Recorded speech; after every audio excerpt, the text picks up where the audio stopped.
एक छोटे से गांव में एक परिवार रहता था। उस परिवार में पिता मोहन, उनकी दूसरी पत्नी कमला और दो बेटियां रहती। बड़ी बेटी का नाम सीता था और छोटी बेटी का नाम रीमा। सीता बहुत ही शांत, मेहनती और समझदार लड़की। वो सुबह जल्दी उठकर घर का सारा काम कर, आंगन साफ करना, पानी भरना, चूल्हा जलाना और खाना बनाना। लेकिन फिर भी कमला कभी उसकी तारीफ नहीं करती थी। सुनिए जी, अब दोनों लड़कियां बड़ी हो गई हैं। अब इनके हाथ पीले कर देने चाहिए। हाँ भाग्यवान, मैं भी यही सोच रहा था, लेकिन मैं चाहता हूँ कि दोनों बेटियों की शादी अच्छे घर में हो। रीमा के लिए तो मैं एक बहुत अमीर घर का रिश्ता देख चुकी हूँ। लड़का शहर में बड़ा व्यापारी है। और सीता के लिए? उसके लिए एक गरीब मजदूर का रिश्ता है। ऐसे भी वो मेरी बेटी तो है नहीं, उसके लिए इतना ही काफी है। ये सुनकर मोहन को बहुत दुख हुआ, लेकिन घर में रोज झगड़ा ना हो इसलिए वो चुप रह गया। कुछ ही दिनों में दोनों बहनों की शादी हो गई। रीमा की शादी एक अमीर परिवार में हुई, जहां बड़ा घर, नौकर चाकर और बहुत सारी दौलत। और सीता की शादी एक गरीब लेकिन बहुत ही नेक दिल युवक अर्जुन से हुई, जो मेहनत मजदूरी करके अपना घर चलाता था। शादी के बाद दोनों बहनें अपने अपने ससुराल चली गईं। एक दिन कमला ने रीमा से कहा, बेटी, तू कुछ दिन मायके आ जा, तेरे बिना घर सोना लगता है। लेकिन जैसे ही सीता घर पहुंची, कमला ने तिरस्कार भरी आवाज में कहा, तू यहाँ क्यों आई है? तेरे गरीब घर में काम नहीं था क्या? माँ, मैं बस पिताजी से मिलने आई हूँ। तभी रीमा हंसते हुए बोली, दीदी, आपके पति तो मजदूर है ना, वो आपको लेने भी नहीं आते होंगे। सीता ने मुस्कुराकर कहा, हाँ, वो मजदूर जरूर है, लेकिन उनका दिल बहुत अमीर है। सीता की ये बात सुनकर कमला को बहुत गुस्सा आ गया। उसने तेज आवाज में कहा, बहुत बोलने लगी है तू। अगर यहाँ रहना है तो चुपचाप रह, नहीं तो अपने ससुराल चली जा। सीता चुप हो गई। वो अपने पिता के पास बैठकर थोड़ी देर बातें करने लगी। उधर मोहन सब कुछ देख रहे थे। उनके दिल में बहुत दर्द था। उन्होंने मन ही मन सोचा, एक दिन जरूर ऐसा आएगा जब सबको समझ आएगा कि असली अमीरी पैसे से नहीं, दिल से होती है। लेकिन उन्हें ये नहीं पता था कि किस्मत जल्द ही ऐसा मोड़ लेने वाली है जिससे पूरे परिवार की सोच बदल जाएगी। सीता के जाने के बाद घर में कुछ देर तक सन्नाटा छाया रहा। मोहन चुपचाप आंगन में बैठे थे और गहरी सोच में डूबे हुए थे। उनके मन में बार बार सीता की मासूम बातें गूंज रही थीं। भाग्यवान, आखिर सीता भी तो हमारी ही बेटी है। तुम उसके साथ इतना भेदभाव क्यों करती हो? आप बार बार वही बात क्यों करते हैं? वो मेरी बेटी नहीं है। मेरी बेटी तो सिर्फ रीमा है, और फिर सीता तो अब अपने ससुराल की हो गई है। बेटी चाहे सगी हो या सौतेली, होती तो बेटी ही है। अगर तुम उसे थोड़ा सा प्यार दे दोगी तो क्या बिगड़ जाएगा? कमला ने बिना कुछ बोले मुंह फेर लिया और रसोई में चली गई। उधर रीमा अपने कमरे में बैठी आईने में खुद को देख रही थी। उसने अपनी महंगी साड़ी ठीक की और मुस्कुराते हुए बोली, माँ ठीक ही कहती है। आखिर मैं अमीर घर की बहू हूँ, और दीदी, वे तो एक गरीब मजदूर की पत्नी है। इसी बीच मोहन अंदर आए और बोले, रीमा बेटी, कभी इंसान को उसके पैसे से मत आंकना। असली अमीरी दिल की होती है। रीमा ने हंसते हुए कहा, पिताजी, आज के जमाने में पैसे से ही इज्जत मिलती है। मोहन ने गहरी सांस ली, लेकिन कुछ नहीं बोले। उधर दूसरी तरफ सीता अपने ससुराल पहुंच चुकी थी। उसका छोटा सा घर था, जिसकी छत टीन की थी और दीवारें मिट्टी की थी। अर्जुन घर के बाहर बैठा लकड़ी काट रहा था। जैसे ही उसने सीता को आते देखा, वो तुरंत उठकर उसके पास आया। अर्जुन ने मुस्कुराकर, अरे सीता, तुम इतनी जल्दी वापस आ गई? सब ठीक तो है ना? हाँ जी, सब ठीक है, बस पिताजी से मिलने गए। सीता, क्या किसी ने तुम्हें कुछ कहा? नहीं जी, बस वही पुरानी बातें। अर्जुन ने ध्यान से देखा तो समझ गया कि सीता के मन में कुछ उदासी है। वो बोला, देखो सीता, दुनिया में लोग कुछ भी कहें, लेकिन मुझे तुम पर गर्व है। तुम बहुत अच्छी हो। आप हमेशा मुझे समझते हैं, इसी वजह से मुझे कभी गरीबी का दुख महसूस नहीं होता। गरीबी तो बस थोड़े समय की मेहमान है। मेहनत करेंगे तो सब ठीक हो जाएगा।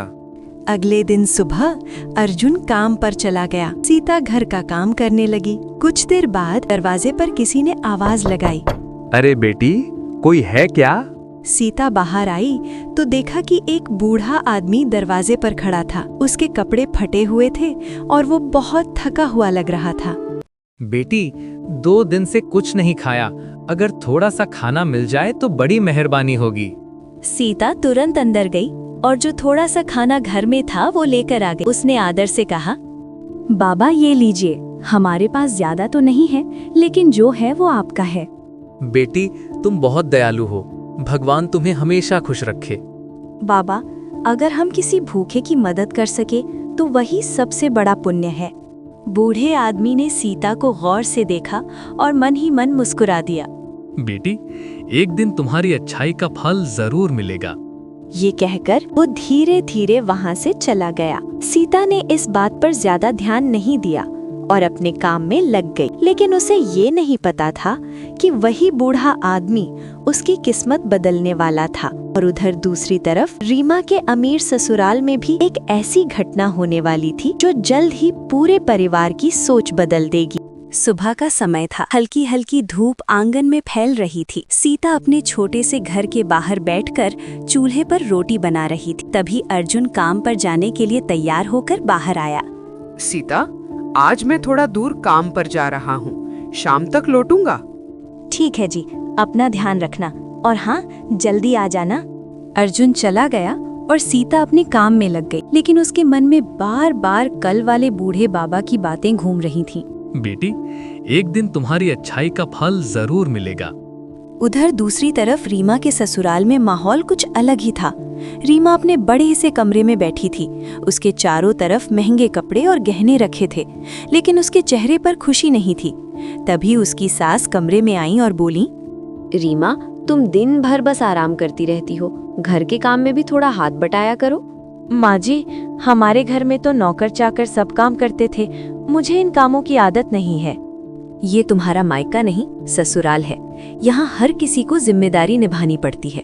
इसी बीच उसी दिन दोपहर में वही बूढ़ा आदमी रीमा के ससुराल के दरवाजे पर पहुंचा। उसने दरवाजा खटखटाया और बोला, बेटी, बहुत भूखा हूँ, कुछ खाने को मिल जाए तो बड़ी कृपा होगी। ये कोई भिखारियों का घर नहीं है, जाओ यहाँ से। बूढ़े आदमी ने विनम्रता से कहा। रीमा ने गुस्से में दरवाजा बंद कर दिया और बोली, अजीब लोग हैं, कहीं भी चले आते हैं। बूढ़ा आदमी कुछ देर दरवाजे के बाहर खड़ा रहा, फिर धीरे से बोला, ठीक है बेटी, जैसा तुम्हारा व्यवहार वैसा ही फल मिलेगा। और वो वहां से चला। शाम को अर्जुन काम से वापस लौटा। आज काम कैसा रहा? अर्जुन ने थोड़ा उदास होकर कहा। सीता, आज काम ज्यादा नहीं मिला और जो मिला उसमें भी पैसे कम मिले।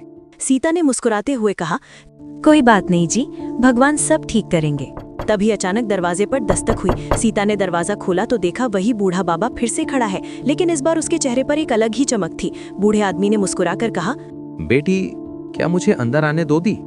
सीता ने तुरंत कहा, अरे बाबा, ये भी कोई पूछने की बात है, आइए अंदर आइए। बूढ़ा अंदर आया और चारों तरफ नजर घुमाकर बोला, तुम्हारा घर छोटा जरूर है, लेकिन इसमें प्यार बहुत है। अर्जुन ने भी आदर से उन्हें बैठाया। फिर अचानक वो बूढ़ा आदमी सीधा खड़ा हो गया और उसकी आवाज बदल गई। सीता और अर्जुन हैरान होकर उसकी तरफ देखने लगे। अब समय आ गया है कि तुम्हें सच्चाई पता चले। सीता और अर्जुन हैरान होकर उसकी तरफ देखने लगे। तभी अचानक वो बूढ़ा आदमी एक चमकदार रोशनी में बदल गया।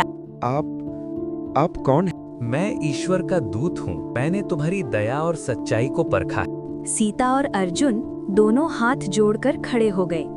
दूत ने, सीता, तुमने अपनी गरीबी में भी दूसरों की मदद की, और अर्जुन, तुमने हमेशा अपनी पत्नी का साथ दिया। यही असली अमीरी है। जैसे ही वो दिव्य दूत अपना हाथ ऊपर उठाता है, पूरे घर में तेज चमकदार रोशनी फैल जाती है। सीता और अर्जुन की आंखें कुछ पल के लिए बंद हो जाती हैं। उनका छोटा सा कच्चा घर अब एक सुंदर, मजबूत और साफ सुथरे घर में बदल चुका। हे प्रभु, हमने तो सिर्फ अपना फर्ज निभाया था, आपने हमें इतना सब कुछ दे दिया। याद रखना, ये धन तुम्हारी दया और सच्चाई का फल है। इसे हमेशा अच्छे कामों में लगाना। इतना कहकर वो और दूत वहाँ से गायब हो गया। सीता, आज मुझे सच में समझ आ गया कि असली अमीरी दिल की होती है। हाँ जी, और भगवान देर जरूर करते हैं लेकिन देते जरूर हैं। उधर दूसरी तरफ उसी रात रीमा के घर में अचानक मौसम खराब हो गया। तेज हवा चलने लगी और बिजली कड़कने लगी। घर के बाहर जोरदार तूफान आ गया। रीमा डर गई और अपने पति से, ये अचानक क्या हो रहा है? तभी उनके घर के बाहर वही बूढ़ा आदमी फिर से दिखाई दिया। इस बार उसके चेहरे पर सख्ती थी। उसने दरवाजा खटखटाया। रीमा ने डरते हुए दरवाजा खोला।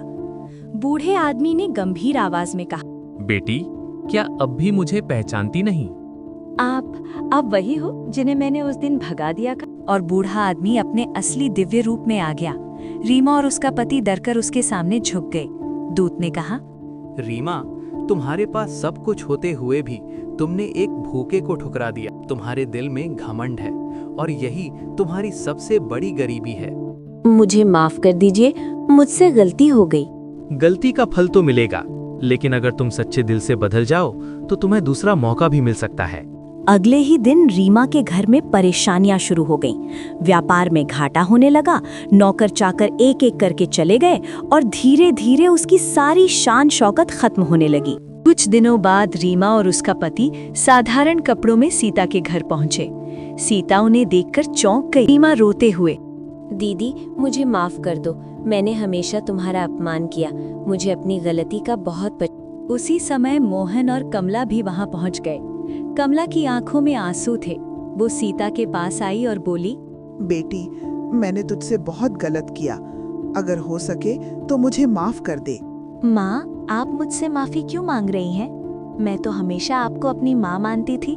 कमला रो पड़ी और सीता को गले लगा लिया।